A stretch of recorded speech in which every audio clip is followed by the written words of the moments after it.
I'm a fallen angel from sky.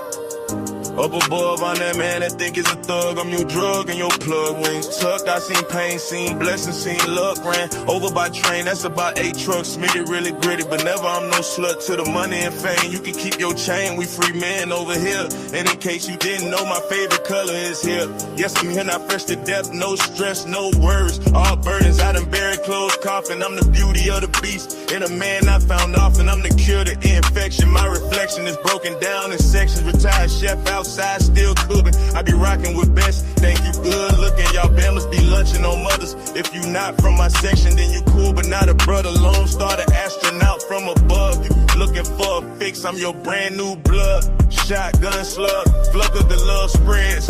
Truck by train, made it out by thread. Should've be dead, but rose from darkness and a walking with an oath. I'm not the goat, I'm shepherd. Blending into the world tree, hiding a leaper. Mr. 7, I'm ghost in flesh.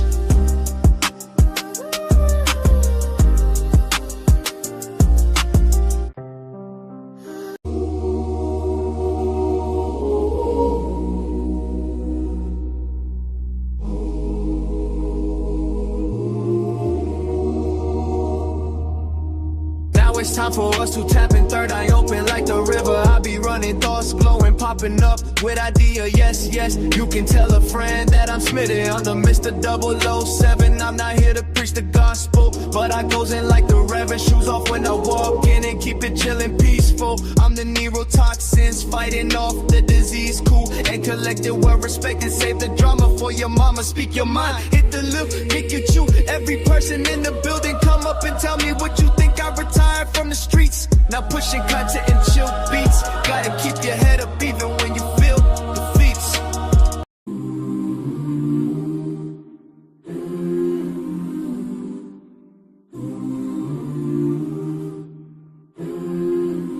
Behold the pale white horse and in the dark night rider. Elevation, meditation, angels floating right beside you. The Messiah passed away at 33 like the degrees in Freemanson alchemist. Cooking chemistry, I rose from the ocean sparkling. Water magic potion. Do you see what I see? Do you see what I see? Do you hear what I hear? Demons lurking but it's no fear protection. Vision clear, the birth of the baby with powers in his tears. And if you vultures really want me, then I'm still right here. As I land in spacecraft, water walking warlock, jet propelled aircraft, Operation Star Fox. I remember sitting with my thoughts with the CD while we hotbox, smoking on some crunchy 37, call it pop rocks. We still here and won't stop until I'm at the top or until my body rocks. I'm ghost.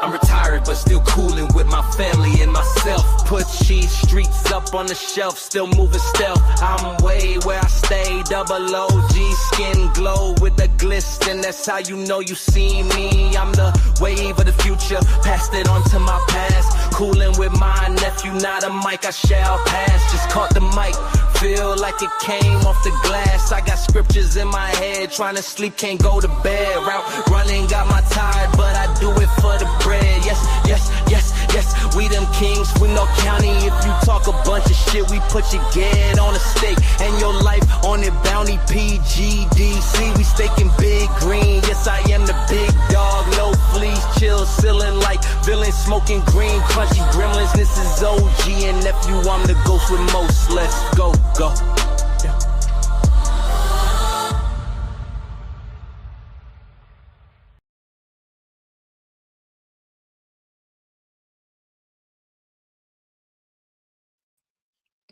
Mic check 1 2. Let me see something right here.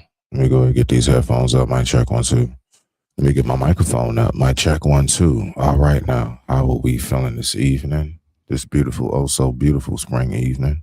Is everything Gucci with you? What it smell like, fragrant? Okay now. Respect. Welcome back to another episode of Smitty's Corner, aka Lighthouse _301.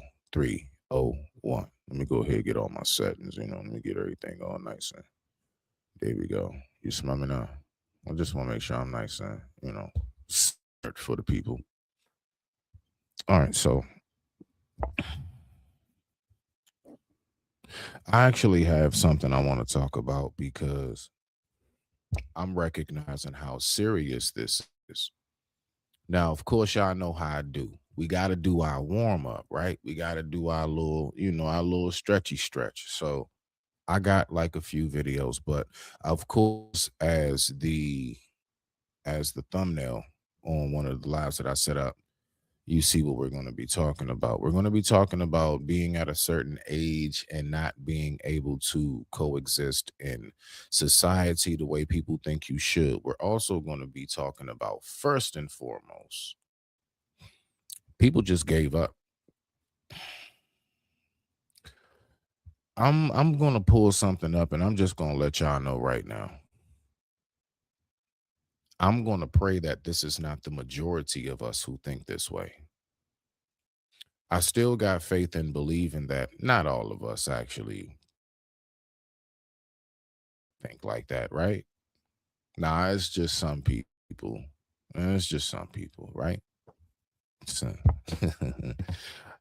let's go ahead and check some stuff out. Nancy, if you would, theme song, please. Thank you, Nancy. Y'all ready, man? I ain't gonna lie. I'm kind of dragging my feet on this one because, like, I'm so disappointed. To me, it's really embarrassing more than anything. Be quite honest with you. It's like this is some embarrassing ass shit. I am shocked that this is the attitude we have today. Now, mind you, watch this shit though, right? Guess who's reviewing us as Black Americans? Guess who's actually reviewing this? This video comes from an African woman. We already got a bad enough stigma going around. Let's go ahead and talk about some stuff, man. Let's go ahead and get to this right here. So I'm about to pull this up. 1 second. Hold on. There we go. All right. Y'all see that right there? Y'all see that right there, right? Let me go ahead and fix this up.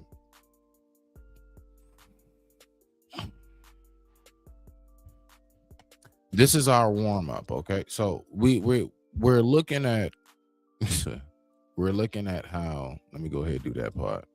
We're looking at how basically, how does the world view us? How are we seen? Not to mention, what do we say out loud online? All right. So let's go ahead and get to this right here with the time being. And y'all, please forgive me for the struggle streaming. I'm going to get a brand new router, I guess, maybe put down into the basement to go ahead and make sure that all my functions are functioning how they're supposed to function. You smell me now?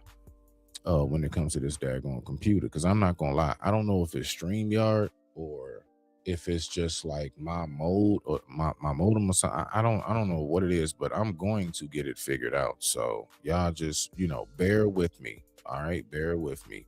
Yes, we all struggle streaming. Let's push play. Let's see what we got. And with the time right now being 10:33 p.m. East Coast Standard Time, I thank you all so much for tuning in. Let's go ahead and watch.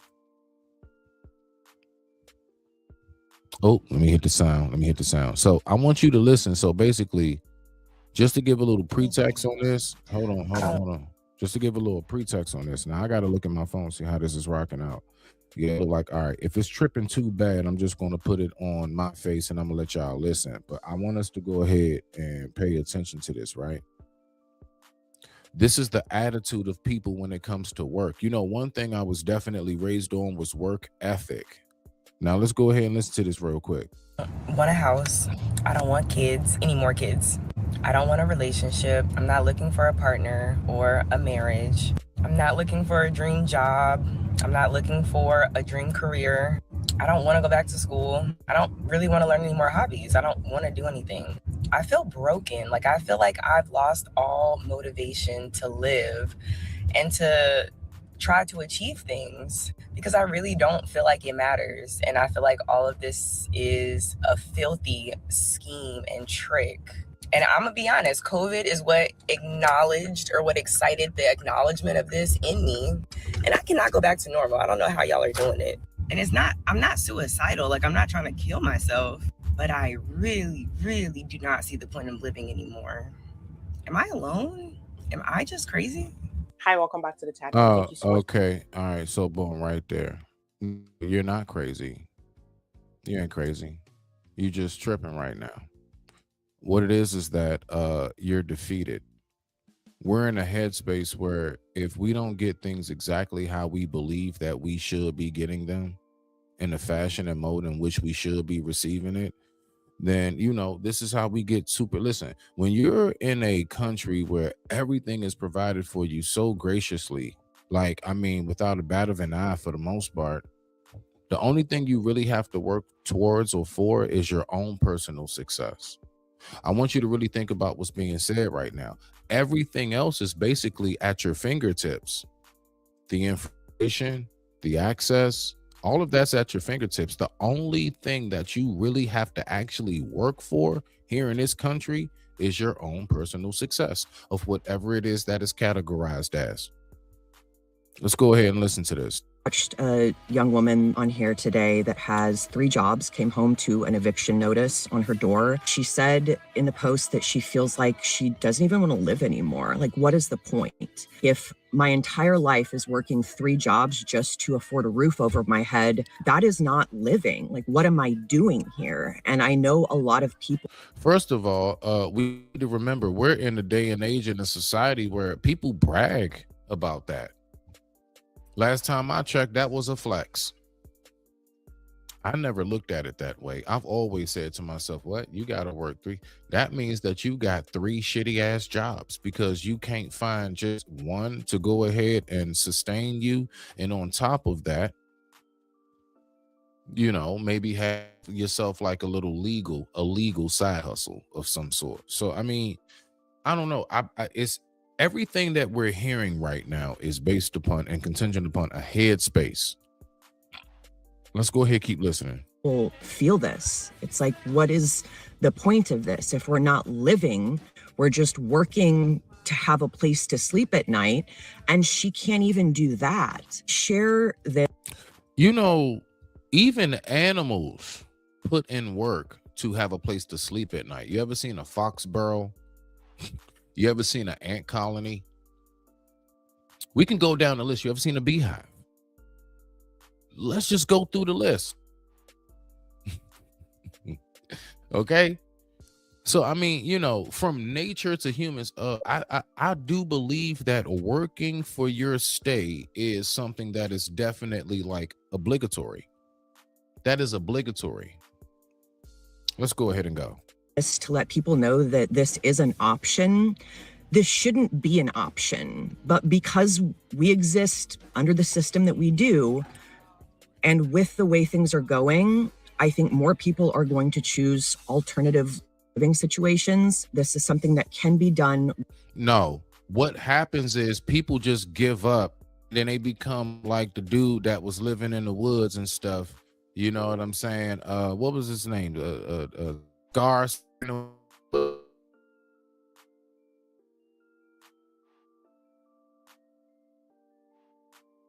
You smell me now?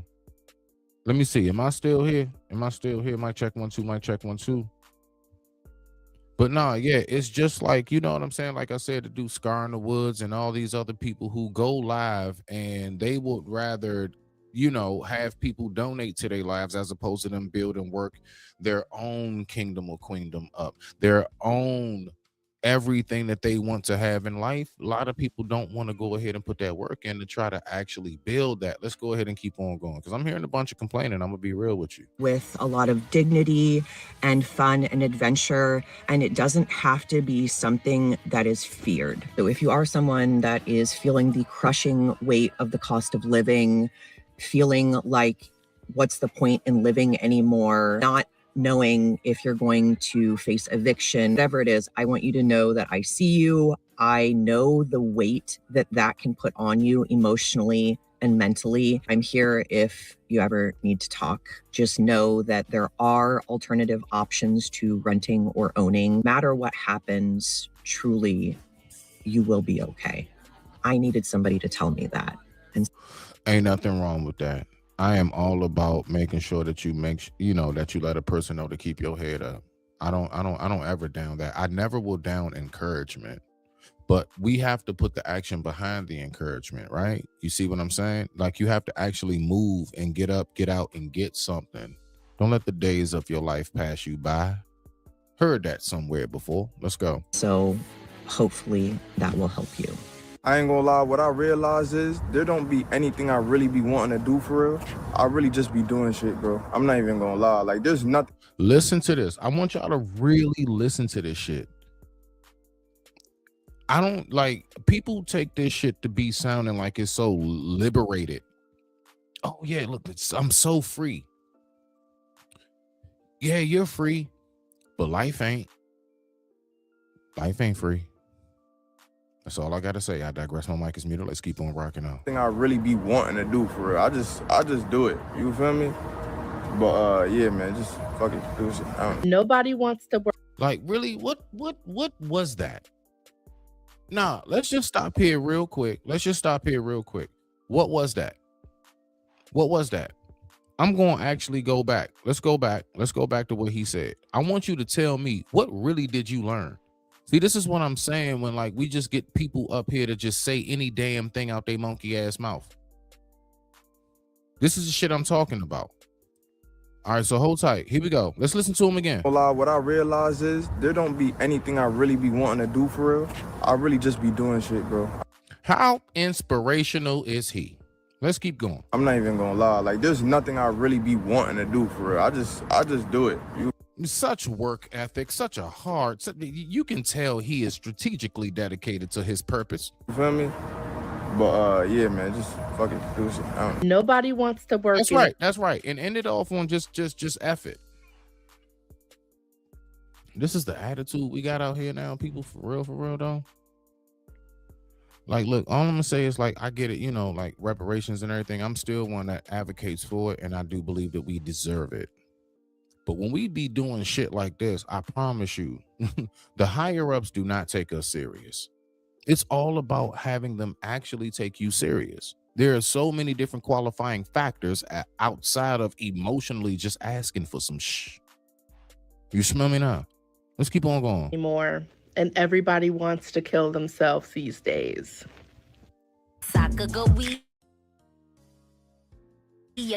That is very true. There's a lot, and see, I've been talking about that. There's a whole lot of real deal mental health issues that's going on out here. Right? A lot. But let's go ahead and listen a little bit more. It's because every single day feels like a never-ending loop of autopilot where we go to work and we make ends meet. A lot of us are barely making ends meet, and we have to just hope. Let me just break this down too. I do recognize the cost of living is out of this world, from gas prices, eggs, you know what I'm saying? All of that, like the necessities of life, even down to like medication and everything, right? I absolutely get it. Okay, so let's go here. What I also recognize is that a lot of people say that they don't make enough simply because they're trying to live beyond their means. Now, I know that's very cliche and it's considered to be almost Jurassic at this point, but it's a very real thing. If you're frugal nowadays, people will call you cheap. You'll be called cheap because you actually say to yourself, I'm not just spending money to spend it. I actually like to gauge my finances. That's why I'm able to keep money continuously coming in, and I'm able to do what I need to do on a regular basis. Depending on, sometimes life pops up and you may have a circumstance where it's like, damn, I don't have all of it right now. Right? That's just a part of life. But let's really think about this. A lot of people do not live within their means because everybody's trying to base their life contingent upon somebody else's, let's say, rabbit ears success. Let's keep on rocking out. Respect to the family. One day the bigger picture will come, and then it never comes. And it feels like We're just going to be doing this forever and ever and ever and ever and ever and ever until we fucking die. So it almost feels like, is it worth it? Absolutely, it's worth it. You know what my father told me? Live in paradise to pops. He told me, he said, son, you know the best career in the world to have? I said, what's that? What's that, Dad? He said, the one that doesn't feel like work, the one that you love to do. See, the thing is, a lot of us, we go into careers and we don't even be having no trajectory on our real purpose. You went into something because the term of your position sounds so important, but you can't stand what you do. You went in there because you heard, oh yeah, oh what, 150, 200K a year? Oh yeah, but you can't stand what you do.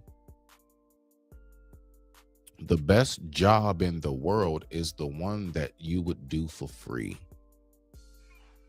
You never get tired of doing what you love. A lot of people do not take time to figure out, what do I actually love to do before I just hop out here?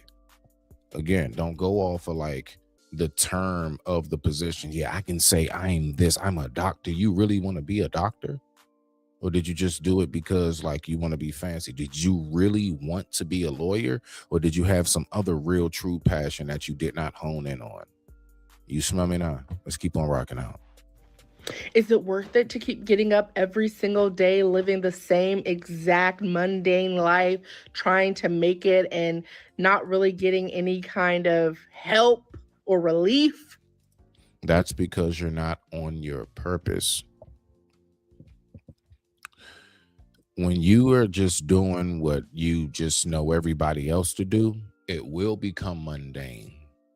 It will become very routine. And it just feels like the same old, because you're doing what everybody else do. You're not molding and shifting and shaping your life to what it is that you want it to be, which you have all power to do so, if only you put your mind to it. And when you put your mind to it, guess what happens? The body reacts. So it's not just thinking about it and talking about it. The body does what the mind tells it. You tell your body to get this job done, I promise you, 9 times out of 10, you're going to accomplish your goal if you're determined enough, if you're resilient enough, if you have enough discipline. You'll get the job done. Let's go. Yeah. It's like death almost sounds easier. And that's a sad, sad state of mind to be in. You know how many people actually think that way?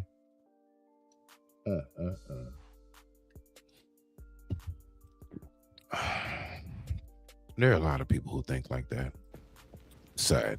Is anyone else, and I am extremely talking to my fellow Americans right now, is anyone else just experiencing this insane amount of burnout right now?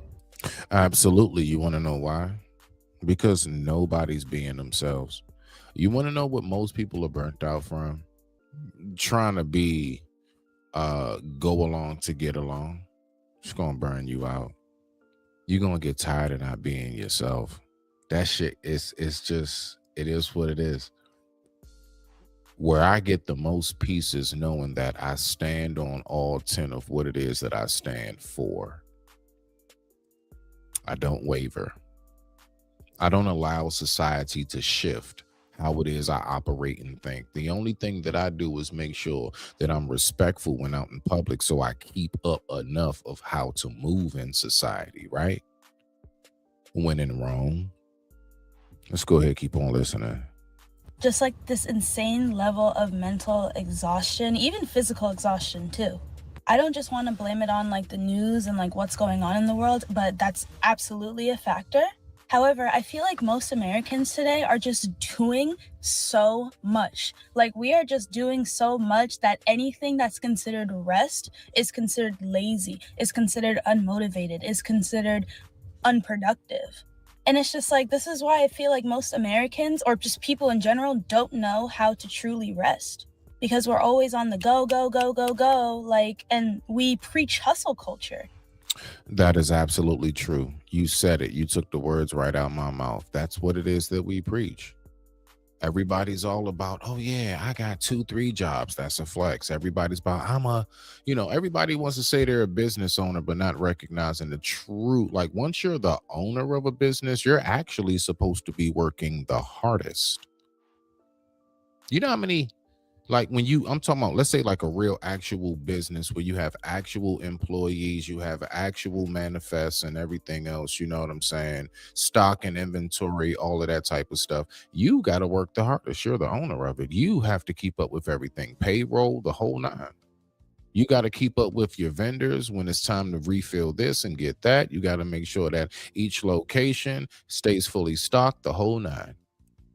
It's a lot of work when you're actually the boss. But y'all think because you're king, or queen, you just sit around and you just have like wine cups and capes and crowns and shit. And like, do you not know how many different decisions you have to make all within a period of a day? And this is all for the continuous success, or to keep going what you have going.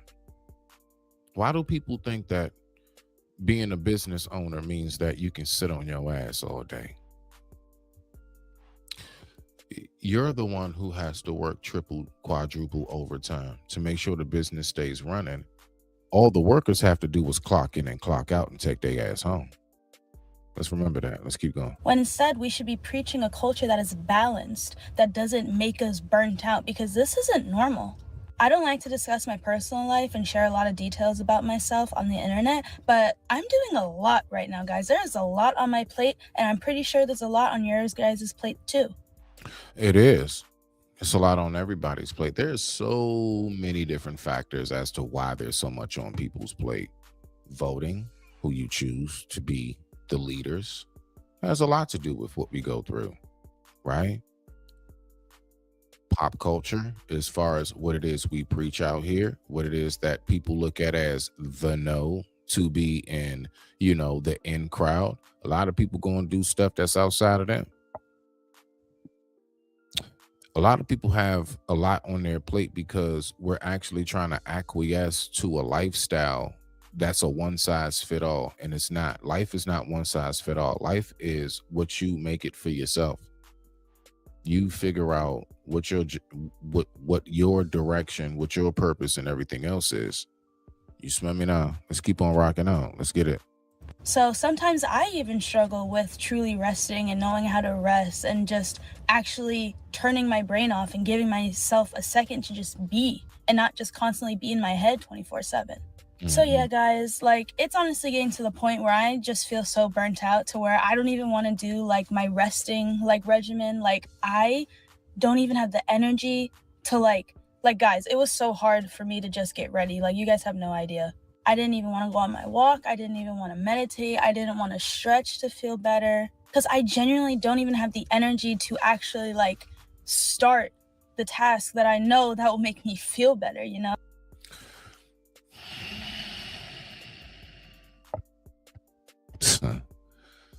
know how many different factors come into play when you're talking about what we're talking about right now? All right. Let's just think about this. When people say that they're burnt out, let's really think about why. Are people truly burnt out because they're living the lives that they want to live, or is it because they're burnt out from trying to keep up with the Joneses? Hello, let's just talk about it.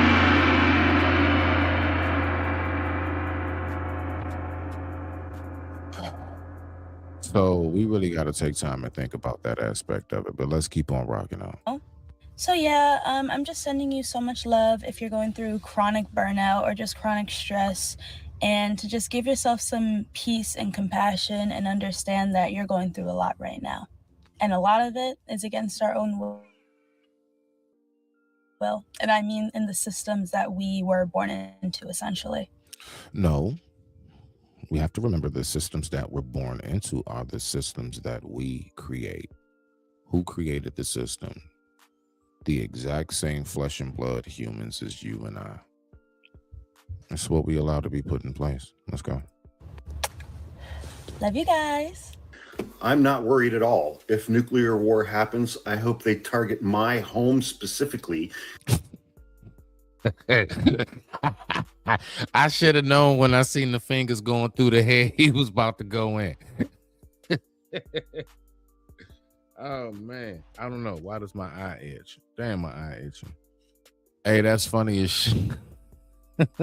Because I don't want to be around for the aftermath of that shit. Just direct hit. No, okay. Now I want us to really think about this. Think about the like the choice that he did. Would you say that's resilience or give up? Let's get right to it. That's a give up mentality. I would rather not have to go through the aftermath. He didn't say, hey, I'm trying to figure out what to do to go ahead and counter all of this. You know, if enough people actually rally together for the same cause, things do get done. You know what? There have been a lot of things that got done just from one man or one woman. A lot has been accomplished. A lot of things, laws, rules, regulations, everything has been changed just from an individual who decided to be determined enough. Let's keep on going. I'm going to play this last one and get on to the next one. Let's go ahead and do it. My life, I wonder how the fuck am I going to get by? I don't want to do shit. There is not a single thing I want to do. And I really want us to pay attention to this mentality, dog. Like, we really out here talking like this? This is how we really talking now? I don't want to do nothing. I thought we wanted to be kings and queens and like entrepreneurs and business owners and philanthropists and scientists and all kinds of engineers and stuff. I don't know, where did all of this go? I mean, shoot, at least an entertainer or something. I mean, God dang it. Like, we don't have no inspiration for anything now. That's how we talking. None of this shit. I would really rather not do it. I don't give a fuck what it is. I'm good. I don't want to do it. Like, huh? I keep trying to tell people, watch this video. Just got done watching a video of a guy saying he gets paid to go to the mall and stand on the elevator every day. And there's levels. You can get paid to stand on the elevator. You can get paid to go in a restaurant. You can get paid to walk through the mall. He didn't disclose who was paying him to go walk in the mall, I mean, to be by the elevator or What? didn't do those things. But he also said there are other actors in LA that go to the mall, that go to these stores to make it look like it's the place to be. Paid y'all. actors. So I had to say this. Are the people that have the accidents on these main highways in LA, Atlanta, Texas, New York, are they paid actors as well? Who knows? Make it make sense. Who knows? I keep trying to tell y'all it's all a stage. The world is a freaking stage. If we have not learned anything from the files, take away this one piece of information. Television, tell a vision. They're telling you visions of what they want you to see. They literally say, like, when the TV goes off and it comes back on, they say, now back to scheduled programming.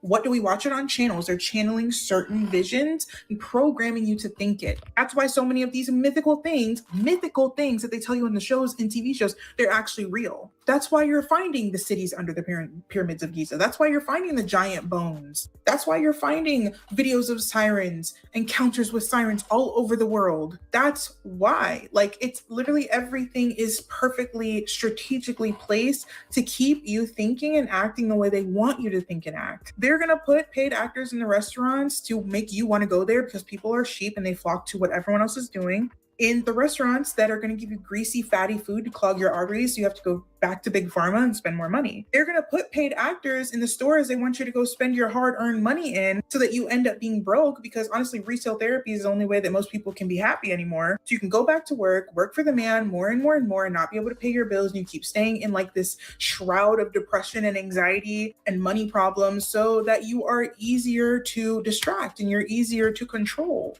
And money continues to rule your heart and your soul and your mind. It's all you think about. It's literally a plan. And once you see it, you cannot unsee it. And like, I feel like people are just going to start to continue to wake up, and all the conspiracy theorists are going to be like, we've been waiting for this. We've been waiting for you to wake up. We've been waiting for you to come to the other side. Anyway, y'all, as always, make sure you like and follow,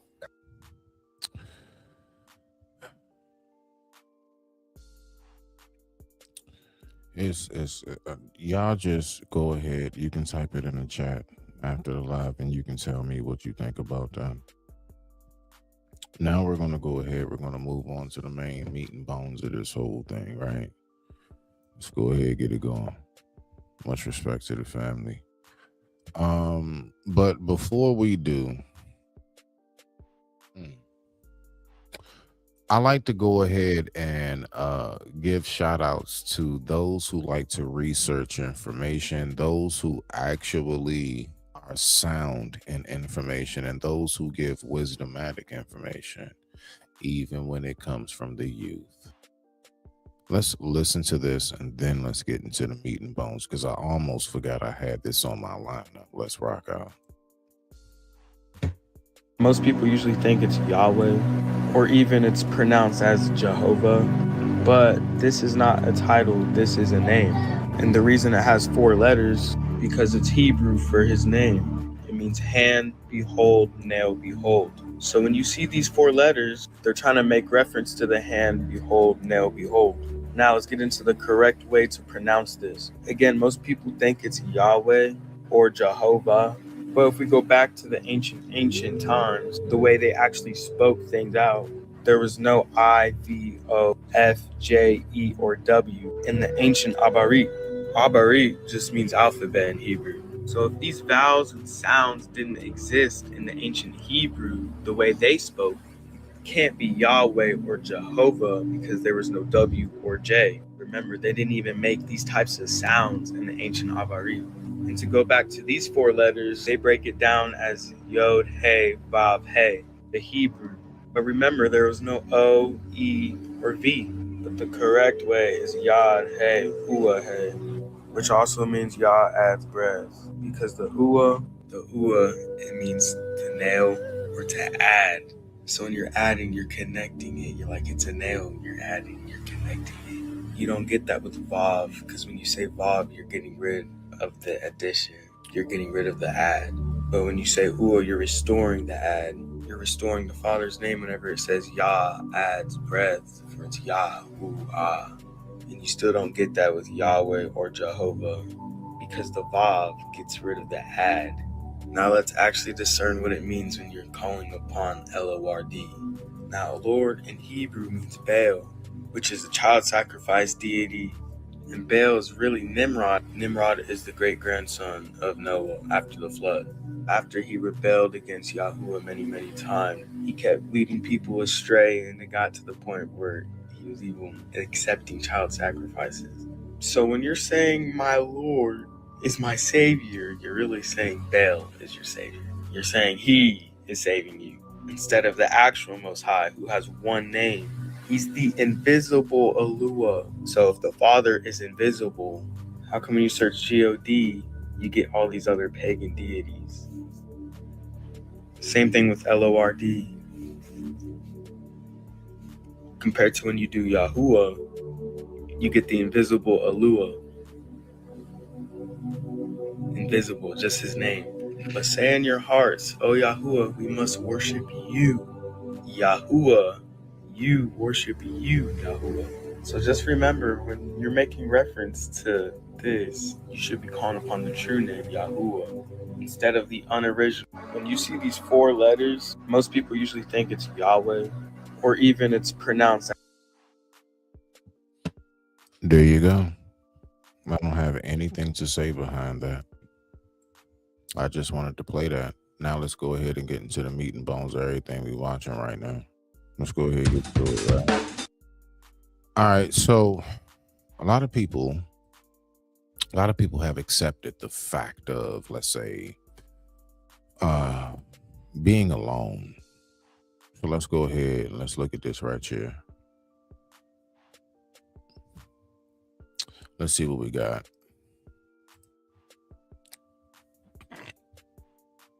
For an entire year, and I've been single for 6 years, and I spend about 6 out of 7 days a week completely alone. Looking around at my life, I'm like, am I a loser? Now, loserdom is pretty subjective. Loserdom, loserhood, by my own standards that I set.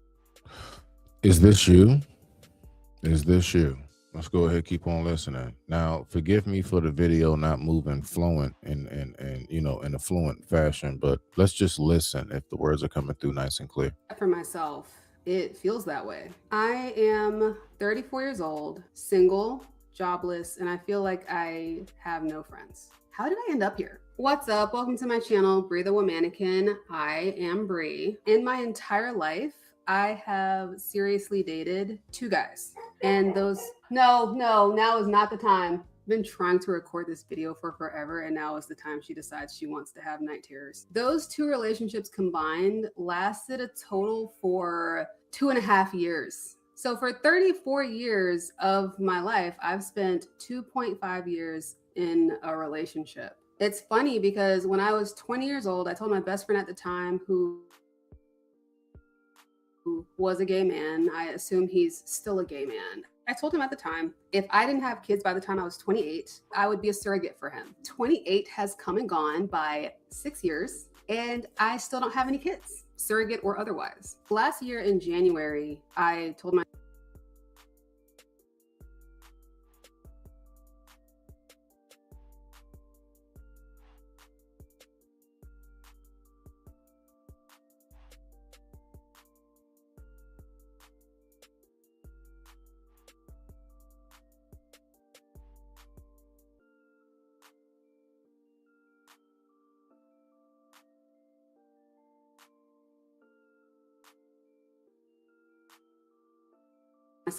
if I haven't met anybody by April, that's it. I'm giving up. I'm not looking anymore. And at that point, I had been single for 4 years. And in April, it was going to be 5 years. And 5 years is half a decade. But April came and April went, and I was still single. And something in me just shifted. Before that, I was such a romantic. I loved romance movies. My favorites are Bridget Jones's Diary and I Love Emily. And I thought that my Mark Darcy was out there somewhere. But after April, I just completely disconnected from that. I stopped looking at romance like, oh, I need to feel butterflies. I need to feel a spark with someone. And I started looking at it practically, like,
I need somebody to help me pay bills. I need health insurance. I need somebody to have kids with before it's too late. And wanting a partner for romantic reasons just felt stupid. That's what teenagers want. Butterflies, to be romanced. All that stuff is dumb. You could say that I sound jaded, and you'd be right. I was so confused because guys would be interested in me at first, and then they would romantically ghost me. They'd start treating me like I was just an acquaintance. And sometimes I would ask them directly, like, hey, what happened? And they would never tell me. I am neurodivergent.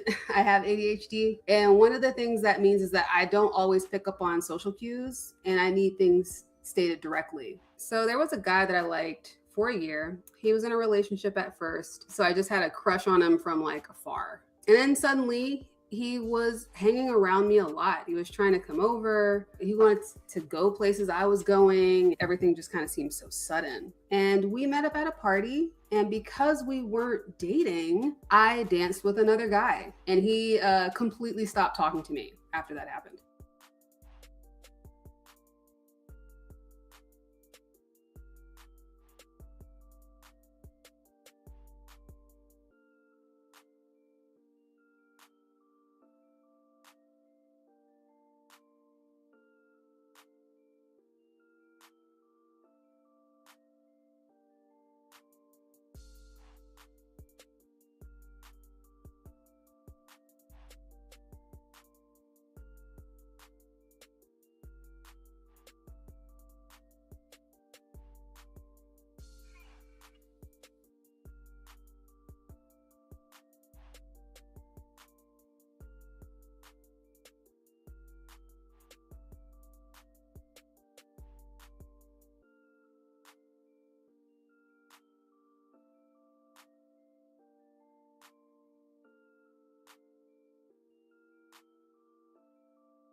And I asked him directly multiple times, what happened? And his response was, I don't know what you're talking about. Yeah, so he gaslit me, which is always fun. Years later,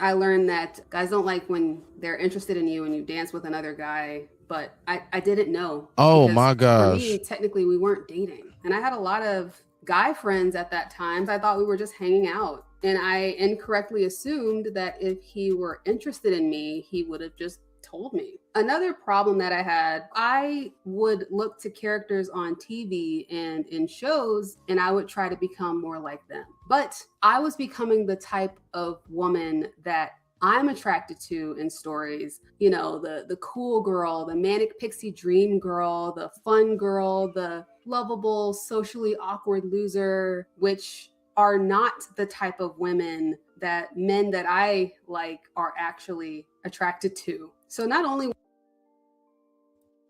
God damn it, Jim, dog. I don't know. Apparently, I might have been on mute or something. I don't know. I'm trying to, and I know nobody's going to type and tell me I'm on mute and tell me what's going on. So it's okay. Listen, right? What I was saying before is that, baby girl, you missed the message.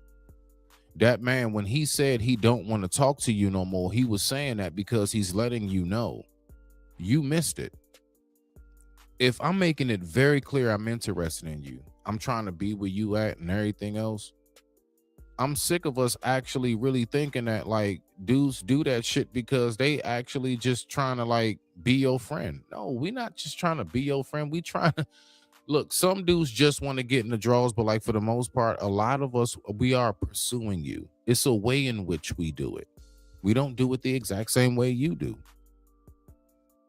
It's a man's way of doing it. So now you're finding yourself, you're in this position, you're alone, blah, blah, blah. I get you. The only thing I'm going to say is thus far, what I'm hearing is you weren't able to read the message. You weren't able to read the verbal cues of what was going on. You didn't read the room. If you would have read the room, like Think about it. He said, I'm going to go with you. Lord knows how much time he took. That man probably got the freshest haircut, put on his best smell goods. He got his best kicks out the closet, everything. He did all of the works because that's what we do when we into you, when we want you to be into us. In the very moment that you went over there and started dancing with another dude, that killed everything. You just destroyed it all. And you know what? 9 times out of 10, he said, you know what? I really looked at you as something. But as soon as you did that, you gave me a whole nother view of you. I don't even look at you the same no more. Now you want to call me and ask me what's wrong? Like, come on, man. We got to stop playing them games. Let's go. I digress. My mic is muted. The time right now is 11:15 p.m. East Coast Standard Time on this beautiful Friday evening. Let's go. Was I not being myself? I wasn't even doing it to my own benefit because that shit was not working. I guess for like Yeah, it wasn't working because you listen, I'm hearing what she's saying. She's saying that I don't think I'm ever going to find somebody or anything. And now that I'm really listening to her story fully, I'm saying to myself, nah, it sounds like you are a typical one. You have enough looks with you and everything else, right? You got a natural look. Most things that the thing most guys look for, the whole nine. I think it's just about how you move in your headspace, beloved. And this is a perfect example of it don't matter if you look good and everything else. We don't care about all of that if you a certain caliber of man. If you don't move and operate a certain way, we not trying to hear that shit. And we going to go ahead and step off. Why? Because we know what it is that we want. See, the thing is that you probably got with a dude that knew exactly what he wanted. And you were still searching for yourself and what it is that you want. And that's what didn't mix. It's not about did you all not mix because you're not compatible. What made you not compatible is the fact that one knows what they want, the other doesn't. That's it. And from there alone, you all never get to the point where you really explore, do we have enough in common? Are we equally yoked? Because off rip, you still searching and he already feels as if he found. Let's go. Guy, that's like if you really resonated with like, I don't know, John Cena or Dwayne Johnson. That's like if you wanted to get a girl to like you and you started acting like The Rock and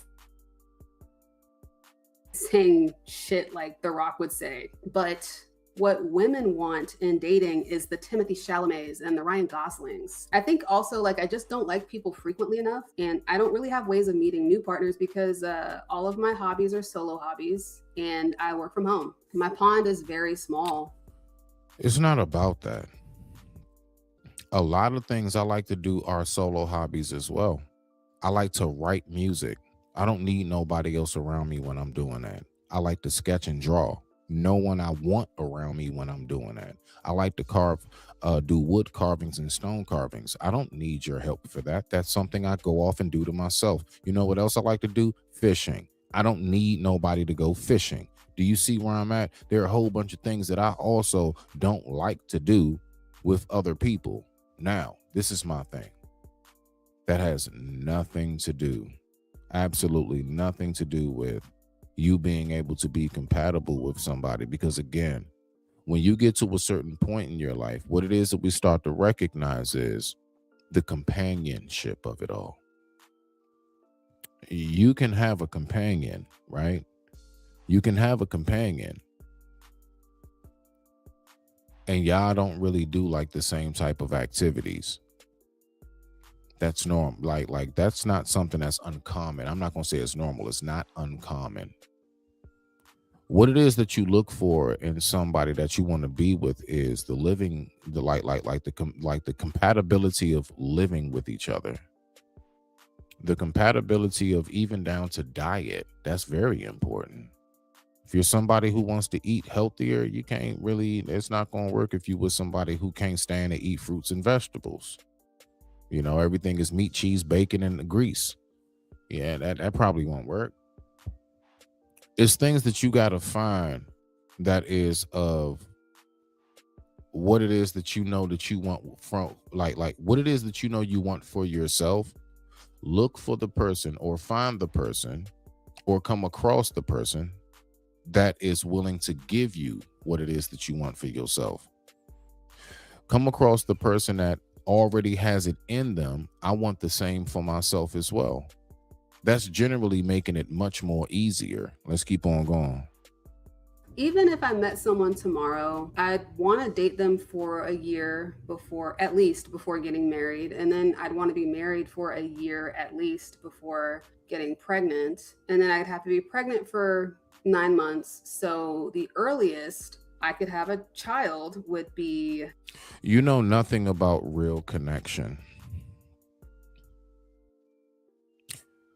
When you really connect, all of that timestamp shit stuff goes out the window. I'm just saying it how it is in real life, in the real world. When you really wrapped into it, you ready to go. You buckled in, you ready to rock out. Let's go ahead and go. So I do believe her when she says that she's only been in 2 relationships her whole life.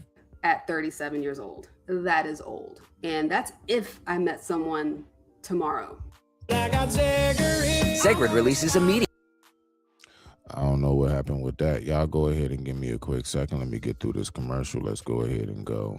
Forgive me for that, ladies and gentlemen. The time right now is 11:20 p.m. East Coast Standard Time. Let's get back to it. That I have in romance, I have in friendships. I'm a high context type of person, and most people don't need as much context as I do. If someone says something that bothers me, I tell them, hey, this bothered me. Why did you say that? But if it's the other way around, they don't tell me, they just stop talking to me. It's especially difficult being neurodivergent because a lot of that is just being very direct. I don't necessarily think to say things with a person's feelings in mind. I might just be trying to convey information, and then somebody will read something into my tone and I'll be like, what tone? And I always thought that people should say what they mean. If they want me to understand something, they should say it. They shouldn't talk around it. I shouldn't have to pick up on context clues.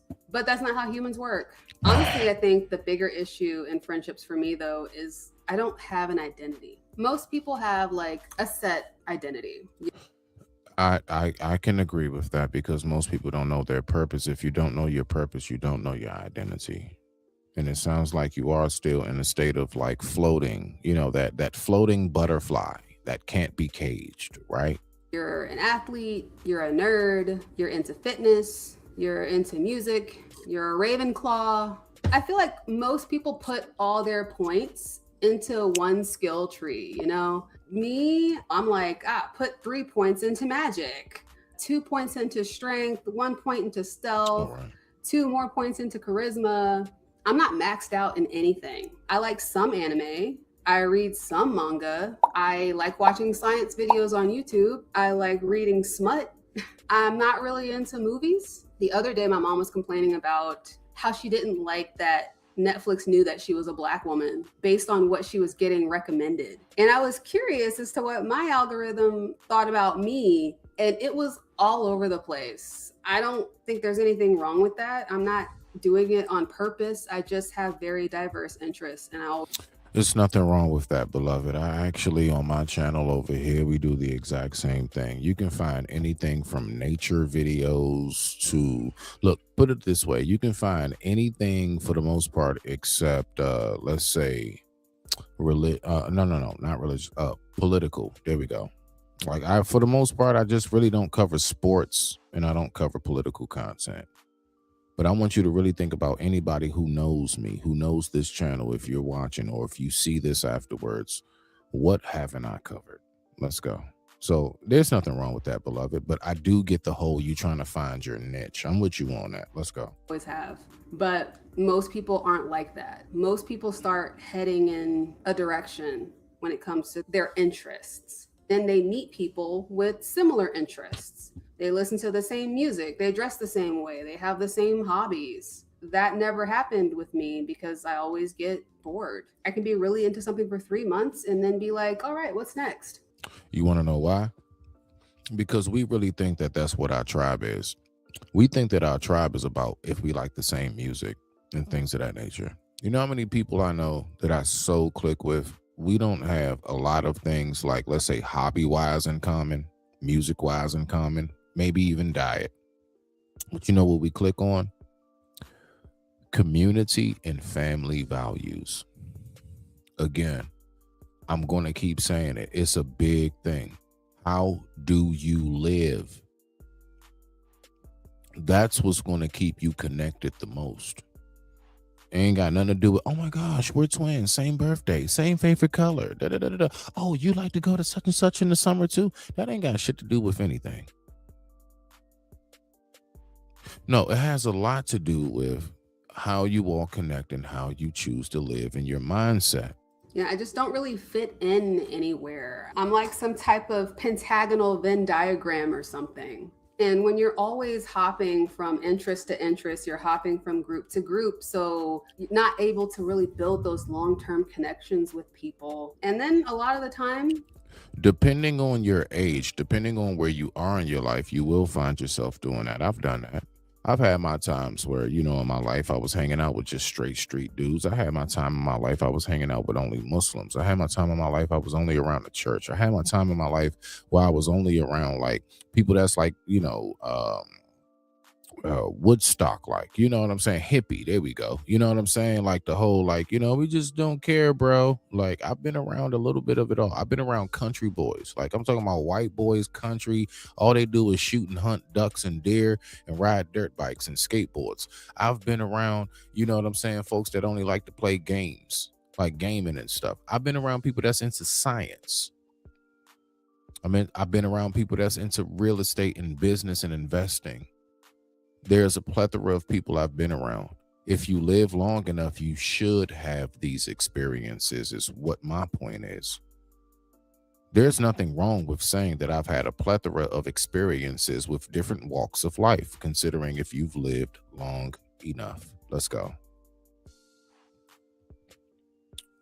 The times where I do build like a strong connection with people, there's some aspect of it that makes it temporary in a way, like when you and a person are working at the same job and then all of a sudden you switch jobs. You were in an environment where you were talking to this person or seeing this person regularly every single day, but now you're not. And that time that you were spending with that person is completely replaced with something else. Now, if you want to see this person, you got to go out of your way to see this person. You can't just walk over to the desk and be like, hey, you want to go grab lunch? Or as you're leaving, you can't like stop by your cars and like talk for 30 minutes. You're not in the same world anymore. You don't know the same people. The stories that you're telling from work don't have the same impact because they don't know who you're talking about. You got to set the stage for them. And you could probably do it at first, but it gets harder. And it starts to test the friendship. During the pandemic, I was making a lot of friends at the dog park in my apartment complex. And it was all because we were all working from home and we all had dogs. So we could spend like 30 minutes to an hour in the dog park just like talking to each other. But once the world opened back up, people's social circles shifted, you know, they're back doing stuff at work. People moved. Like I said. Beloved, that's life. I remember once upon a time, I mean, I had so many different people I was connected to. I mean, so like my phone stayed ringing, just, hey man, we doing this. Hey, how you doing? Da-da-da-da. I'm calling from such and such and everything else. Like, I mean, so much going on. As you get older, the more settled you get in your life, all of that noise starts to quiet itself out. That is a natural part of the process. That's not a negative thing. It's only a negative thing if you excessively keep yourself from being in social circles of any form. Everybody should have a small circle that they click with. I do believe in that. Again, find your tribe. You should have those where you have different people that you can look forward to talking to on different aspects of life. You got a business idea, you should have somebody that you know who that you can call and talk to that about. You want to talk about some things real personal in your life, you should have somebody that you can call and talk to that about. I do believe that's healthy. You just want to kick it and have fun, you should have that, like, let's just do it, you know what I'm saying, type of friend as well. Like, you know, your small circle You should have that person that you know, I don't care what happens, this person got my back. But they're also going to hold me accountable, and they're going to let me know about myself, and they're not just going to let me fall and crumble. All of these things are important. Let's keep on going. Said you keep up with those people at first originally, but as time goes on, those relationships with those people kind of fade. Speaking of jobs, I've been unemployed for 5 months. I got laid off from my last job because we lost a big contract and like a third of the company lost their jobs. So it wasn't personal. I've been applying, and the jobs that are calling me back are all below a living wage. And I can tell you up front, I am not financially ambitious. I don't plan on being a millionaire. It sounds very stressful, actually. I really only need enough money to live, to... Again, I want y'all to really listen to this. Like, I didn't know, like, apparently, because this is a whole different video. The video I played before, and I didn't even realize that this connection would be relevant. But, like, folks really just gave up on life out here for real. That's how we feel. And I know that's not everybody. Trust me, I know. I know it's not every single person. It's not a totality, right? Todo. I'm just saying, this is very much so this is a deprived state of mind. It's deprived of ambition, motivation, right? Creativity, influence. I really don't know how to really respond to this just yet, so I'm going to just listen more, and then maybe in the future I can give a better diagnosis. But for right now, I'm learning about something I didn't even realize was so prevalent, because why are people talking like this now? Let's go. Pay my bills, save for retirement, go out for a nice dinner every once in a while, buy a bottle of wine once a week. That's really it. I'm not trying to travel, a whole bunch or buy a Mercedes. I drive a Kia. I have a 1-bedroom apartment. I just want to feed my dog and buy bubble bath. And feeling like I have to go to a soul-sucking job just to maintain that very basic lifestyle feels so draining. When I was in college, I went to school for...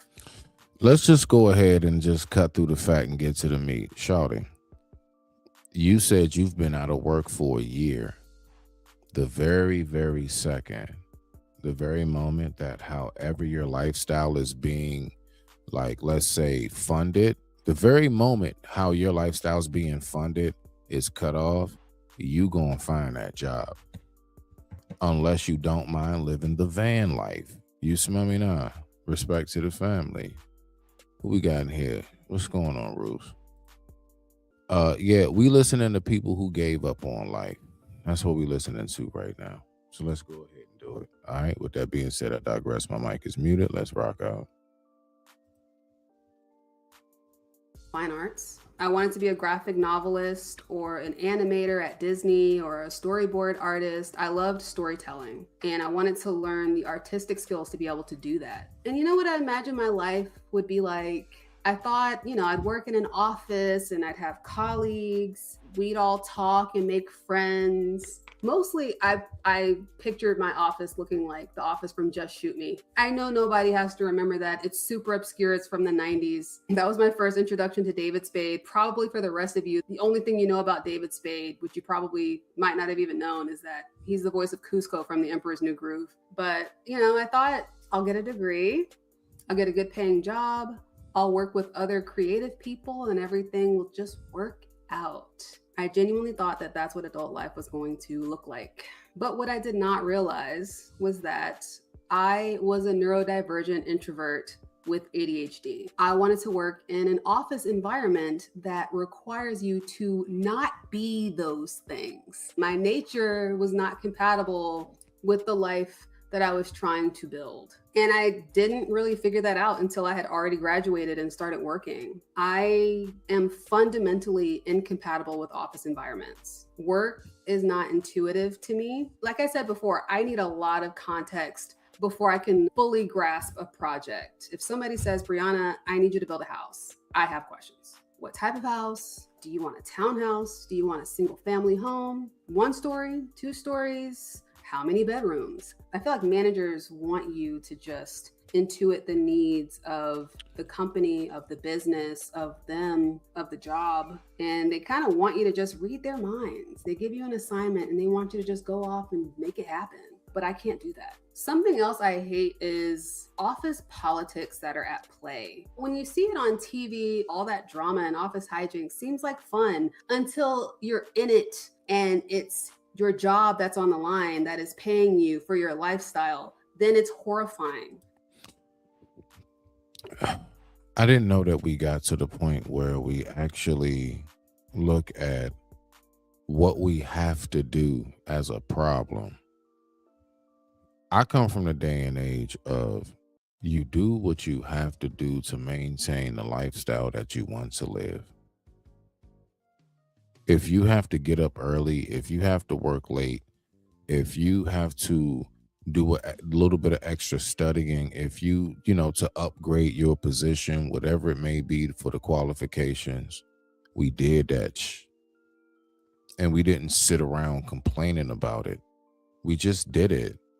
Like it wasn't nothing else outside of that. Let's keep on rocking out. I've been in situations where I had a terrible manager who I was afraid to say anything about because I was afraid that I was going to get fired or I was going to get in trouble. The worst manager I ever had called me a hoe in a team meeting. So I'm going to set the scene. My manager was a Black woman, which I would have thought so much more of her, for her to put me, another woman, in this situation. And there were two other people present. One was a 50-year-old Pakistani man, and the other was a Black guy who was around my age. I'm picking up it's reading. It's giving us it's reading racial tension. That's what it's reading. It's reading an individual that also is struggling and dealing with, like, do I date Black guys? Do I date white guys? Do I date Asian guys? I don't know. You know what I'm saying? Like, how do I feel about myself? The whole nine. It's a lot that I'm hearing here from a psychological standpoint from the outside looking in. Is it a bad thing? No, it's not a bad thing. Is it an observation? Solely. Let's go. Actually went to middle school together. His girlfriend actually got me that job. Just for some backstory, I had gone on a date with somebody at the job. This was the only person at the job that I had ever gone on a date with. The whole rest of the time this manager knew me, I had a boyfriend. We weren't even talking about this. We weren't even talking about the guy. I don't remember what was being said, but in the meeting, she called me a hoe in front of these two guys. And the 50-year-old Pakistani man just burst out laughing. I don't even think he had a complete grasp on the English language, but he knew what a hoe was, and he thought that shit was hilarious. I never heard this man laugh in my life. He was super stoic, didn't show any emotions, just kind of gave a blank stare all the time. And to this day, I do not know if he was laughing out of discomfort or if he agreed with her or if he was shocked, but he was really laughing. And that's the type of shit that I'm like, I just don't want to deal with that. I know you're probably thinking like, well, did you tell anyone? First of all, this lady. That's arbitrary. You focused on why somebody laughing or whatever. You got a whole life you need to live. You got bills you need to pay. You have, a passion that you may want to desire to pursue, the whole nine. Listen, I don't get where we think we're supposed to be in a world where everybody agrees with you all the time. We always having fun. Everybody's high-fiving and kikiing and ha-haing, and we all just the best of friends. That's not how this works. What you need to do is know how to pivot and maneuver and make it through this life how you need to make it through this life.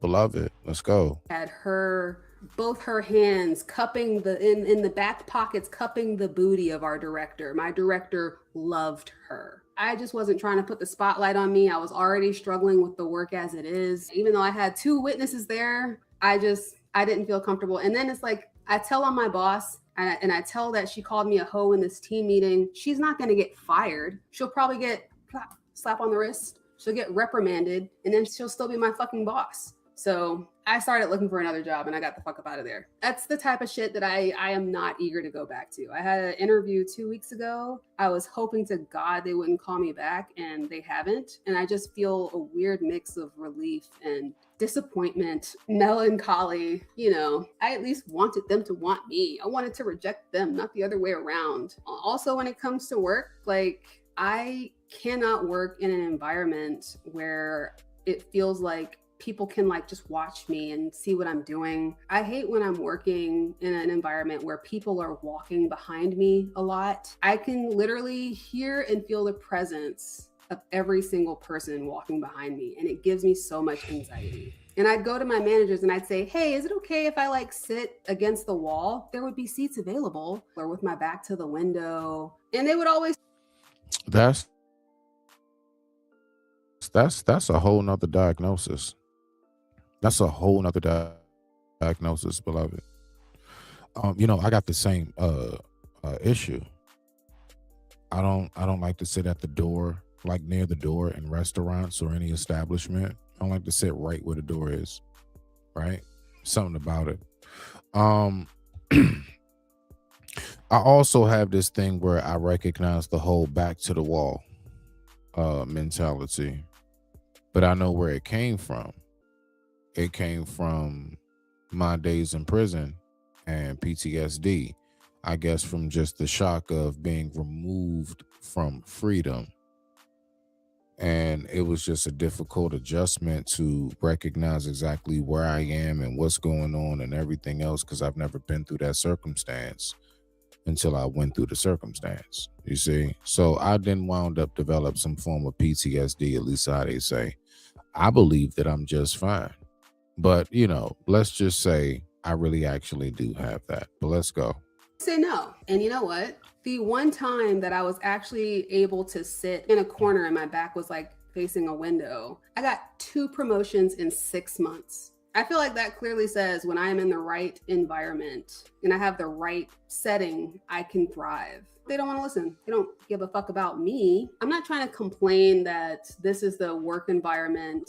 For people who thrive in that and are fine with that, I think that's great for them. I didn't realize that I wasn't compatible with that lifestyle. I went to school for creativity, not for office bullshit. I'm much more compatible with freelance work. You get assigned a project, you get a due date, you do it, at your own pace. You want to work at 8 a.m., you can do that. You want to work at 1 a.m., you can do that. But you know what you don't get as a freelancer? Insurance, benefits, a pension. Yeah, so again, life is about structure. Do you know what actually the benefits from the 9 to 5 comes from? It is to let you know that there are benefits in structure. For whatever reason that we've gotten to the point that actually working is a bad thing. Now let's think about this. You're a business owner. Your business is launched off. You now went from just somebody working with like a relative or two to like you actually have actual employees and you have multiple locations. It's actually on the mainstream. It's a household name now, right? You know what you're gonna need to keep your business going? The very thing that you despise and detest: workers. I don't know why we don't recognize the connection and how everything is connected. The flower is only beautiful because of the dirt, the soil that it grows from. Once you keep that with you, the business is only as successful as those who help the business be successful. That's why we say we want smiling faces. The customer's always right, the whole 9. All of that has to do with the employment of it. But guess what? Listen, keyword employee, workers. Why we keep talking about business and we want to have all these sky high dreams, but for some reason we want to keep shitting on being the student. You want to be the teacher and skip over being the student. Not this sister in particular. I'm talking about the mentality of how we look at it in the whole. That's the part that kills me about it. Anyway, let's keep rocking out. Respect to the family. So when I was freelancing between jobs, I didn't have health insurance, which means I wasn't allowed to get sick, which is insane. Oh, also I live in America, if that wasn't obvious by that last horrifying statement. Last year, after my April deadline came and went. Yeah, you live in America. Do you not know how many resources and beneficial factors that you can qualify for? It's just the fact of there are so many things that us as people don't know exist. We don't know that, oh, what? If I just, what's the name of that? Oh, for real? And they give you this, they give you that. Oh, shoot. It's a lot of stuff that we don't even know exists. We don't look into things. We don't know how much of an extent. You'd be surprised. I'm talking about outside of welfare, Section 8, whatever, how people like to talk. Like, for some reason, folks think that's the only form of like benefits. That and like maybe like school loans and scholarships or something, right? Nah, man. Do you not know how many different things, man, that you can qualify for and get all kinds of assistance? It's all about if you know how to tap into those systems. You got to know where to go look.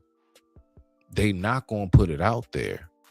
Just like it's a bunch of things that they don't tell you is illegal, but ignorance of the law is not an excuse. Let it sit, let it marinate. Let's keep going. I spent a lot of time grieving the life that I was never going to have. I thought I was going to have kids by now. I thought I was going to be married. I may have wondered who I would end up with, how many kids we would have, but not whether I would end up with anyone or have kids at all. At 34, you're supposed to be building a family and solidifying plans for your future, not getting let go from an entry-level writing job that you've only been at for a year, rapidly cannibalizing my savings just to stay afloat. The really fucked up part is I just want somebody to confirm that I'm never gonna have the things that I want and that I should just give up hoping for them. There's a what? What?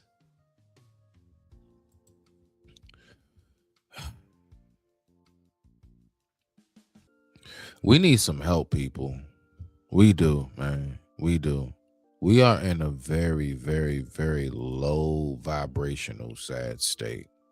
You have got to be kidding. But I'm me. like, well, I don't want to get another dog. What if I meet somebody and they already have a dog? Then we'd have 3 dogs. Plus, I have 2 cats. And then if we have kids, that'll be too much. I want somebody to say, Brianna, you're never going to find a partner. You'll never have kids. This is your life. Because I don't know if this is attention seeking or if this, I mean, for real, it's either attention seeking and you just want some compliments or something, or you know what I'm saying, you just all the way defeated.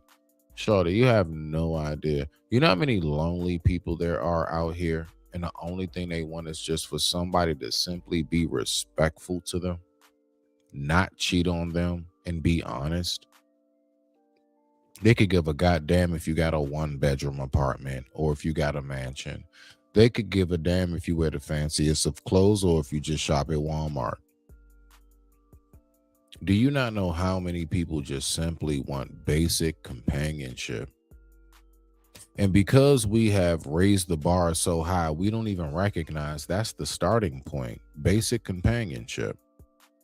The respect between 2 individuals that choose to come together to become one.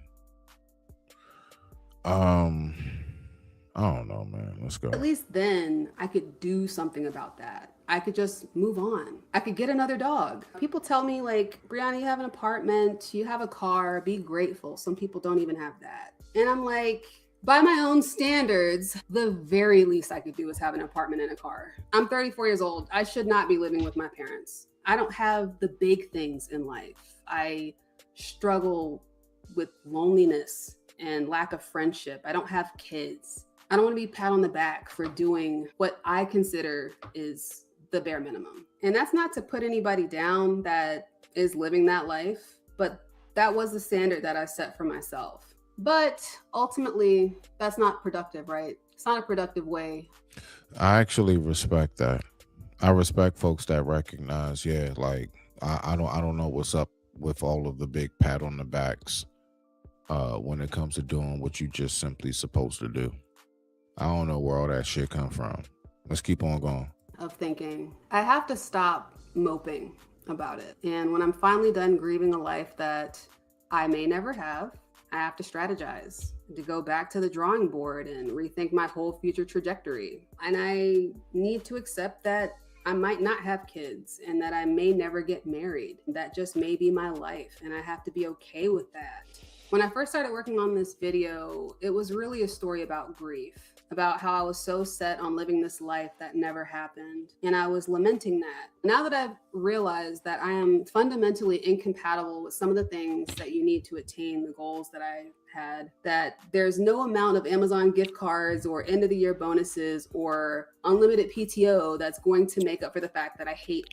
Are you actually fundamentally incompatible, or are you just someone who chooses not to give your best foot forward? You choose not to give your all. I don't know.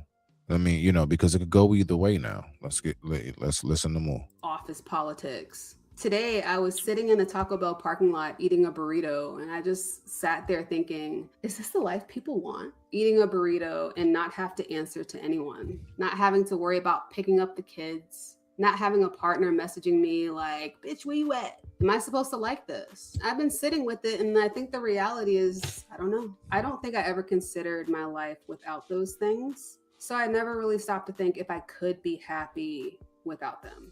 I feel like a soldier who was trained for combat. I was prepared for all these struggles that came along with marriage. I believe that you were prepared for all of the narratives that we've all heard. And this is why I do speak about it so vigorously when I say, man, we all be hearing some of the most negative shit when it comes to relationship advice. I mean, it is so depressing. It's depriving. Everything is all about, you know what I'm saying? So what about when he goes out and cheats? Do you still like, why are we always giving like the worst of scenarios? And then we wonder why people like this sister right here has the outlook that they have on relationships. I speak about it a lot. And I'll keep speaking about that. When it comes to relationships, bad advice is being given out here. We be listening to some of the most depressing, like I really want you to take time and think to yourself when you listening to a lot of these so-called relationship talks. I want you to really peek. Just take time and hone in and just listen for how often are they talking about like the most negative aspects of marriage. Everybody got so much information on divorces.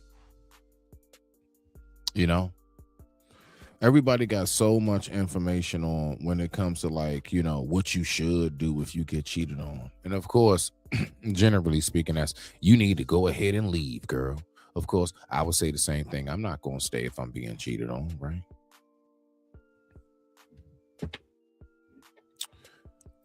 We give some of the most horrible advice when it comes to something so precious, and that's the factor of two becoming one.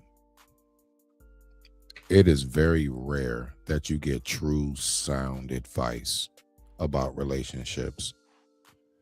People are too focused on who I like to listen to. And you don't even realize a lot of times maybe who you like to listen to may not have the best advice when it comes to that topic in particular. Maybe other aspects and topics, they are on point, but that one in particular, they're not really hitting the nail, right?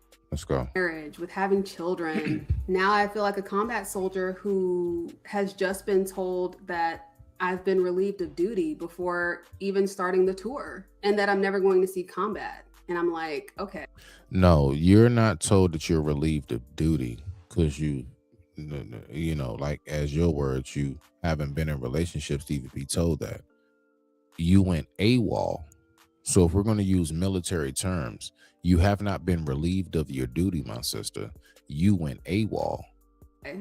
Well, what do I do now? It almost makes me feel like I'm going to perpetually be living like I'm in my 20s while still actually aging. And I don't mean in the fun way. I mean all the stability that is supposed to come with age, like making more money, having security. You know, right now my grandmother is 72. She had a couple of episodes that left her practically immobile. Not too long ago, she fell and broke her leg. And the family came together. You know, all 10 of us, kids and grandkids, we rallied. We talked about all the steps we needed to take to make sure that she was healing properly and that she was properly assisted. We were working in shifts and planning everything out. And the reality is, if I never have kids, this will not be happening for me. There will be no people coming to rally around me. No children and grandchildren saying, "Don't worry, mom, we'll take care of you." I only have one close sibling, my little brother. He's 16 years younger than me. And that's exactly why a lot of people go out and they try their best to, like, look, you know, there are a lot of people who necessarily don't have the family dynamic in their particular bloodline. Maybe folks died off, maybe they were adopted, they don't know who their real family is. There's so many different nuances that can come with that. What I do know is this: people then go out and you create your own family. You know that you can make your own family. You know you have that power, that will. And I'm not just talking about husband, wife, children. I mean, like, your family can be your social circle. You can go out and make your family. Now, if you want traditional form of family, yeah, you can find a man and you can get with a man who actually has, you know what I'm saying? Like, they have brothers and sisters that they're close with in a nice tight network of people that you can be integrated into. Thus, you're now a part of the family. That happens all the time. That's been happening since the days of the castles of kingdoms. That's usually how that works. You go find your family. You don't sit around and say, "I have no one," and that's it. You know how many people on planet Earth there is that would love to welcome you in? But you have to search for that. As it says in the word, seek and ye shall find. You want the truth? You can find the truth. Do you want a family? You can find a family. You want a successful career? You can find that. None of these things are short in life. It's all in abundance. It's all about if you choose to give up or stay in resilience. Let's keep on going. So I don't know if I'm going to have nieces and nephews to help me either, depending on when he has kids, when or if. What if I'm not financially stable because I never found a career? Then I won't have money. A lot of people aren't all the way financially stable when it comes to living on their own. That's why you find somebody to match with. And you know what you all do? Put your incomes together.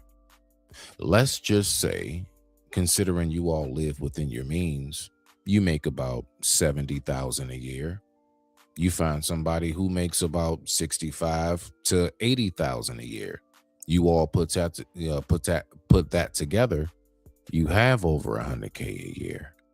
Not to mention whatever your benefits are, his benefits are, everything else. All of that's going to be included. Whatever access they have because of their network and their circle, the access that you have because of your job, career, network, and circle, y'all go ahead and take all of that and put it together. Shoot, don't you worry about that, babe. Shoot, you know, my uncle, he got blah, blah, blah. Oh, yeah, for real? Yeah, oh, man, that ain't nothing. I'm going to go ahead and give him a call. He can tap us into this and that and blah, blah, blah and everything else, right? Like, that's how that go. At least it's supposed to. You supposed to know how to integrate. That's why we do that. You don't get with a person just to be with that person. You get with that person because of the resources as well as that person has to provide. That's what we call, what do you have to bring to the table? Don't we say that? Last time I checked. So in a nutshell, that's basically in other words what that means. I need to put myself in a home or hire a nurse. It's kind of scary, the idea of aging alone. And I think warrants a video in and of itself. But I have to take these steps now and be like, okay, I'm 70 years old. and break my leg, then what happens? How do I make sure I'm taken care of? Right now, I'm feeling more hopeful about the future, and that's a new feeling. The thought of maybe I can be happy if I never find love. Maybe I can be happy if I never have kids. Maybe all the skills I learned, how to be a good partner, how to be a good parent, maybe I can use them in other areas of my life. Maybe I can put them into my books because I like to write books. Maybe I can put them into those stories. And I'm just trying to figure out what to do with all this unused energy that I was putting towards those things. And it's just a fact that I'll have to strategize for a future that I might have to go through alone. But I mean, in the end, I have to stay hopeful because what else am I going to do? I don't necessarily know what happiness is going to look like for Brianna of the future, but I need to stay flexible. I was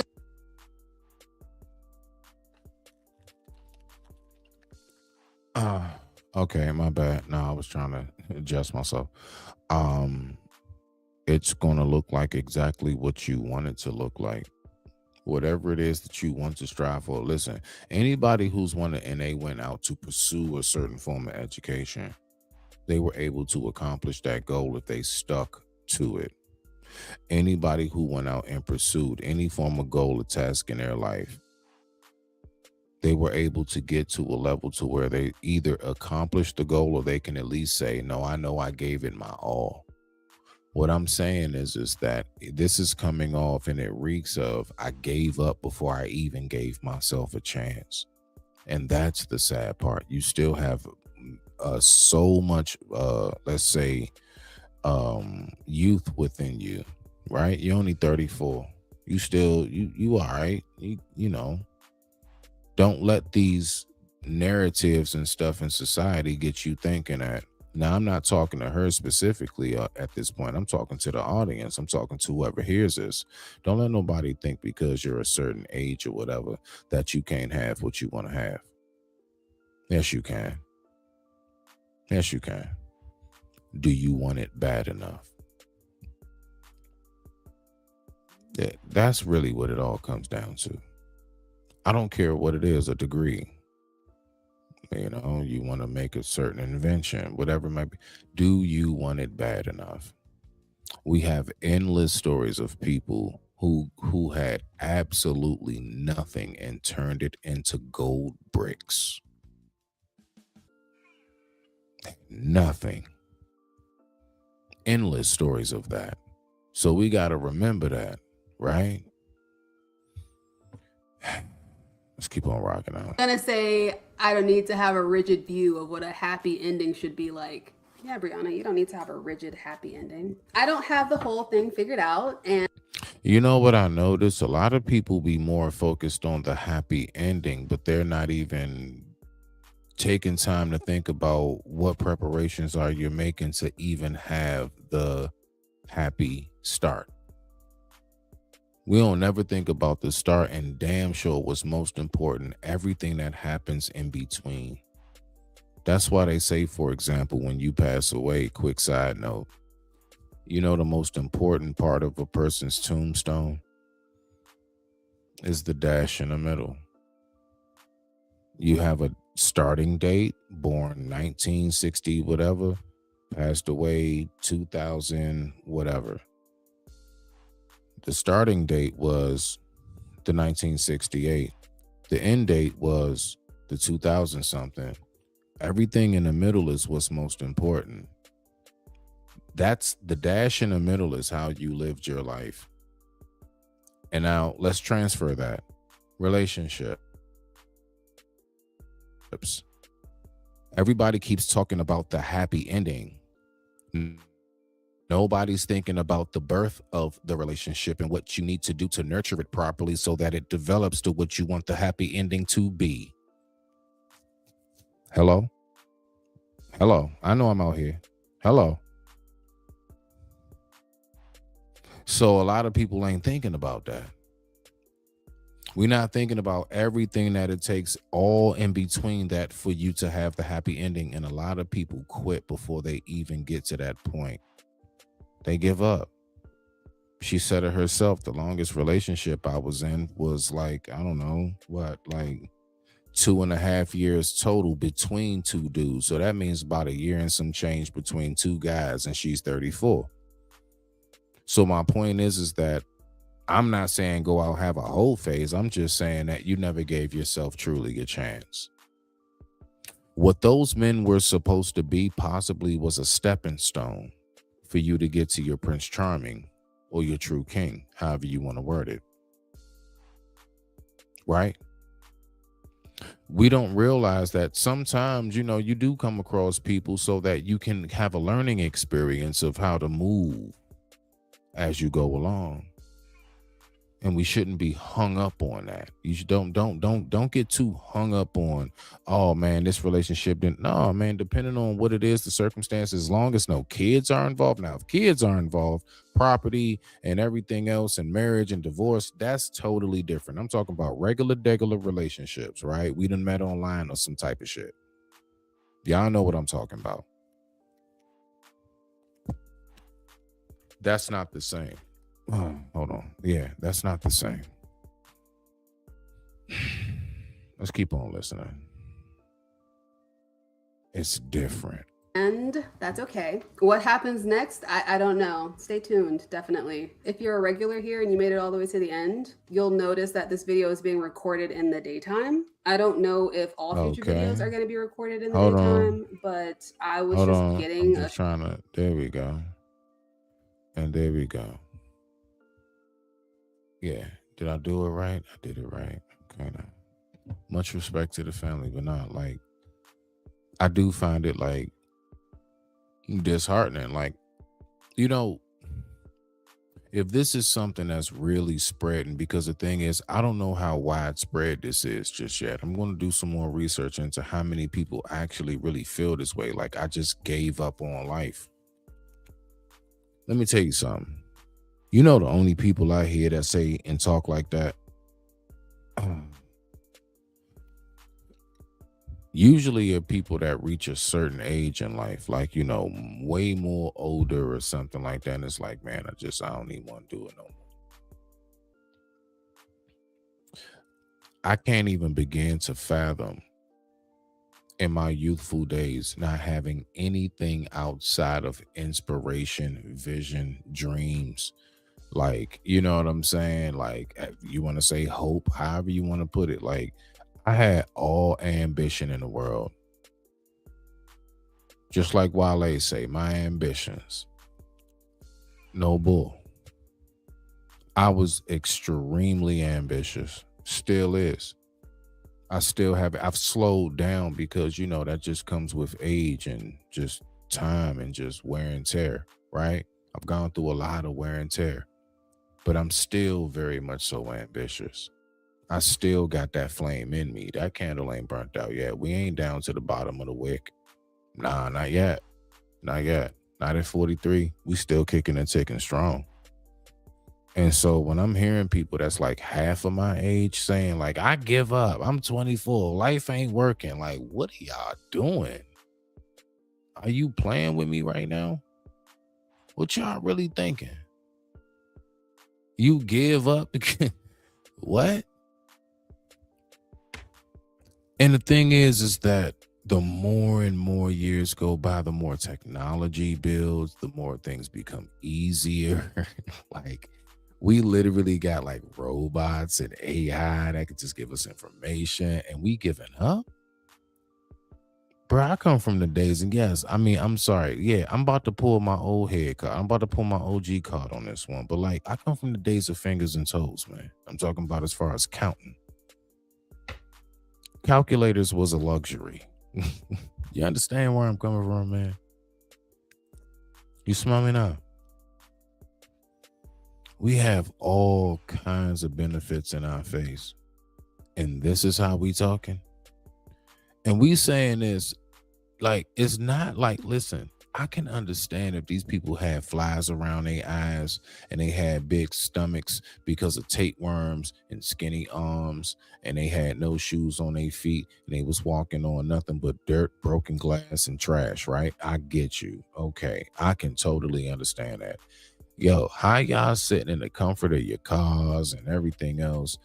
Shorty sitting up here, she got her dog, she got a nice little crib. It look like she keeps her one little bedroom, you know what I'm saying, nice and sharp. Look like she stays clean, you know what I'm saying? I can give her that, right? And you sitting up here talking about some you don't know if you'll ever. No. Life didn't give up on you. You gave up on life. That's what happened.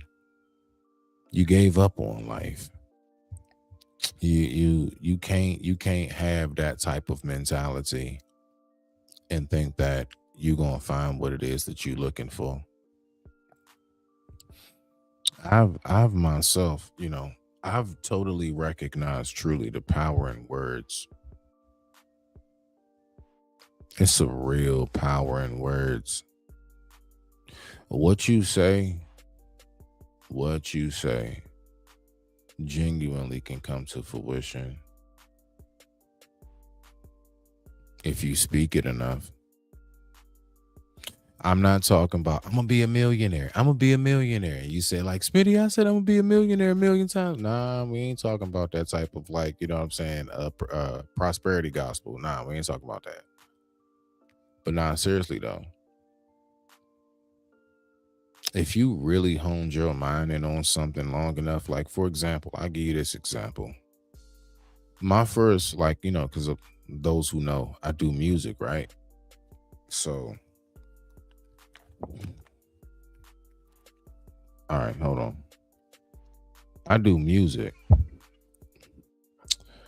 I remember my first album, I named it 15 to 23. You want to know why? No, a lot of people think, what was that, a prison sentence? Nah. 15 to 23. That's because when I first started writing, I was 15 years old. And then, and I always had this vision of hearing my own album, hearing my own record. Finally, at the age of 23, I had my first track.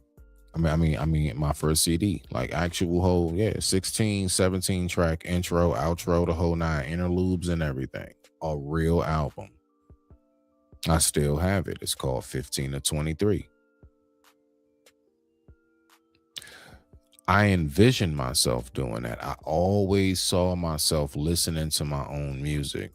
I went from imagining listening to I went from imagining myself listening to my own music to not only that, other people rocking it and actually having it played on the radio once or twice in my local area, and even down to performing at places locally in my area. Never did no big traveling or nothing, all right? Never did that. But I was definitely a local celeb at one point. And I'll never forget that, right? So what you envision, how your outlook on life, my healing process, all of that's my mindset. I wouldn't be talking to y'all how I'm talking to y'all now if I gave up. Never gave up. I don't know. It's just something in me. I just keep on going. And that's why I even said to y'all, just keep on going. So like, I'm one of those, like, I know we have our moments. Oh my gosh, believe me, I've had endless of them. Like I give up, right? But I like snap out of that shit ASAP. And that's why I don't, you know what I'm saying? Like I got sympathy for, you know what I'm saying, when you don't feel your hottest, but I don't have any sympathy for feeling defeated. It's one thing to feel down for the moment, but it's a whole nother thing to just adopt a defeated attitude about life. We ain't with that. Let's go ahead, keep our shit together. We too strong for that. And that's where I am, right? And out of everything that I've been through, if I can have that headspace, so can you. But it's a choice. Please mark my words when I tell you, it's a choice. And with that being said, I appreciate you. I digress. My mic is muted. Much respect to the family. Let's go ahead and kick it out.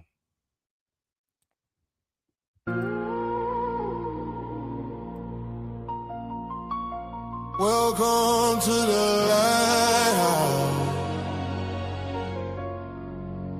Storm all around.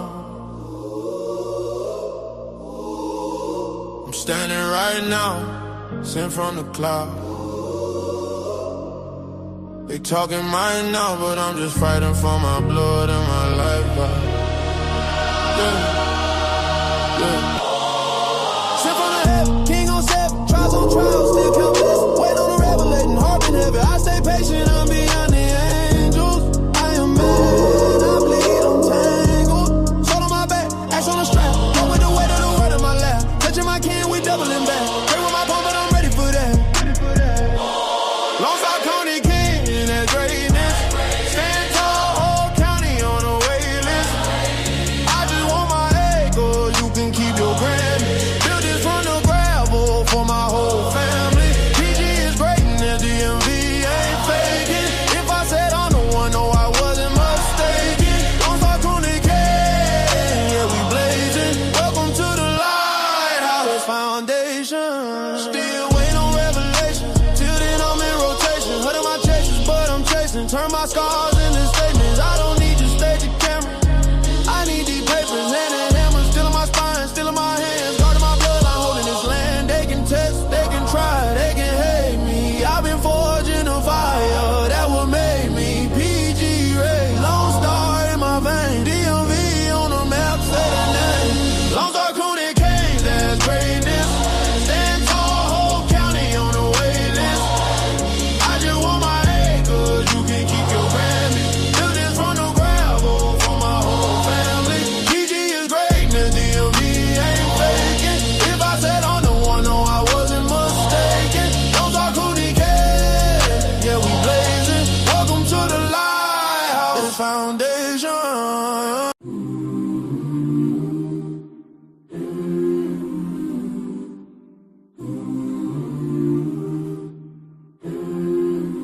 Behold the pale white horse and in the dark night rider.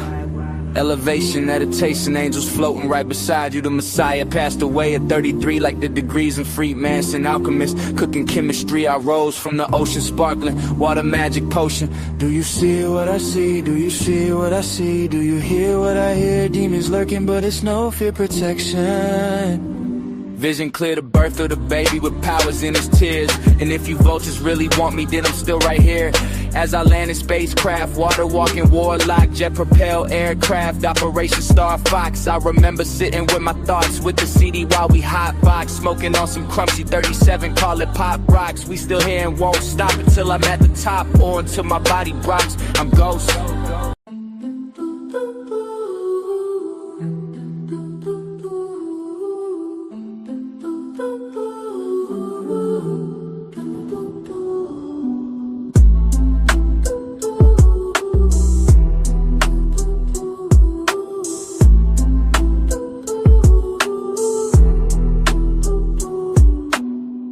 Energy is mistaken for frustration, but really I'm a guy who sat back with observation and patience. Some of our thinking is outdated. Thank you for stopping by to say hi. Thank you, come imagine. And while you gone, tell a friend to tell a friend, Smitty. Yes, we heard you, now go and smash the like button like a burger. Information I recruited, I got grass, my mic is muted. Mr. 7, I'm ghost. I got breath, my mic is muted. Mr. 7, I'm ghost.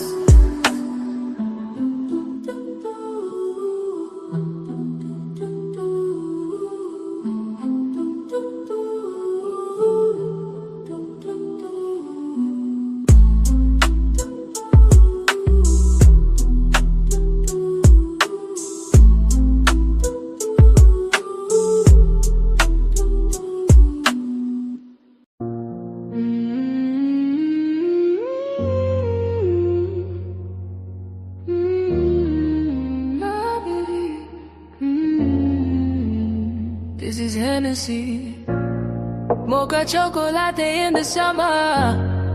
I'll be glowing just being, I don't mean to come off rude. Shine, shine, glow, grow. Keep it pushing, this is energy, the faculty of the organic beings. What you're seeing is miraculous, fantastic, boom, basic. Call me lover, lover, lethal whip, Danny Glover, sim, sim, salabi. I'm just looking for a win. County kings gon' spin the demonic bench again. shoot to win, we lit up cause we be the light. Walking on the stars, Milky Galaxy border. I'm the hollow to those who just wanna slaughter. Yes, I am walking with lamp from the core by a board. Simple Ford Galaxy, raising the torch. The blacksmith, yes, you reach for the stars, but I reach for God's porch. Mr. 7, I'm